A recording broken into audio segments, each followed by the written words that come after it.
अस्सलाम वालेकुम, कैसे हैं आप सब। I hope you all are doing well. अल्हम्दुलिल्लाह, मैं अल्लाह का शुक्र है ठीक ठाक हूँ।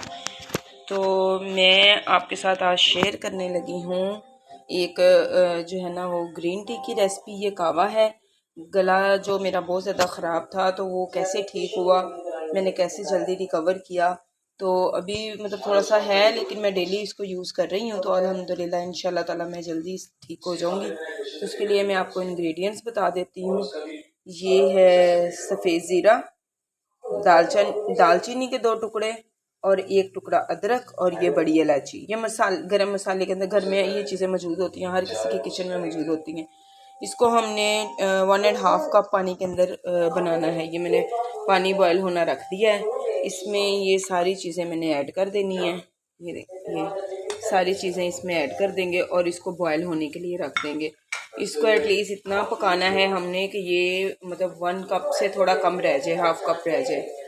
तो ये जैसे रेडी होता है तो मैं नेक्स्ट स्टेप आपको बताती हूँ कि हमने क्या करना है। तो ये पकना शुरू हो गया, बॉयल होना शुरू हो गया है। चलें नेक्स्ट स्टेप में आपको बताती हूँ कि इसको यूज़ कैसे करना है। अच्छा, ये देखें, ये रेडी हो गया, अबाउट टू रेडी। ये इसका जो है ना कलर वो ऐसा जब हो जाए तो आपने इसको बस, अब ये रेडी है तो हम इसको स्टेन करेंगे।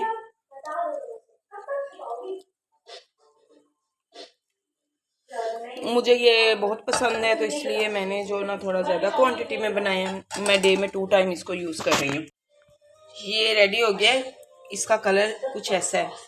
अच्छा, इसके 2 फायदे होते हैं। इससे आपका गला भी बिल्कुल ठीक हो जाता है। अगर आपको गफ है वो भी बिल्कुल ठीक हो जाएगी। डे में 2 टाइम यूज़ कर लें, 3 टाइम यूज़ कर लें, आपकी मर्जी है। बहुत अच्छा कावा है, आप पी के देखिए, आपका गला ख़राब होगा, इससे बिल्कुल गला ठीक हो जाता है। तो इसमें 2 टेबलस्पून हनी यूज़ करना। हनी मैं यूज़ कर रही हूँ ये फॉरएवर का। आप इसमें कोई भी हनी यूज़ कर सकते हैं, ये नेचुरल जो भी आपको हनी अवेलेबल हो अच्छा वो आप इसमें अपने टेस्ट के मुताबिक अगर आप डालना चाहें, आपको नहीं ऐसे पसंद आ रहा तो आप हनी यूज़ करके इसको हनी डाल के यूज़ कर सकते हैं। Thank you. Go and subscribe my channel. Allah Taala सबको अपने हिफ्ज़ ईमान में रखें। अल्लाह ताला सबकी हिफाजत करे। अल्लाह हाफिज़।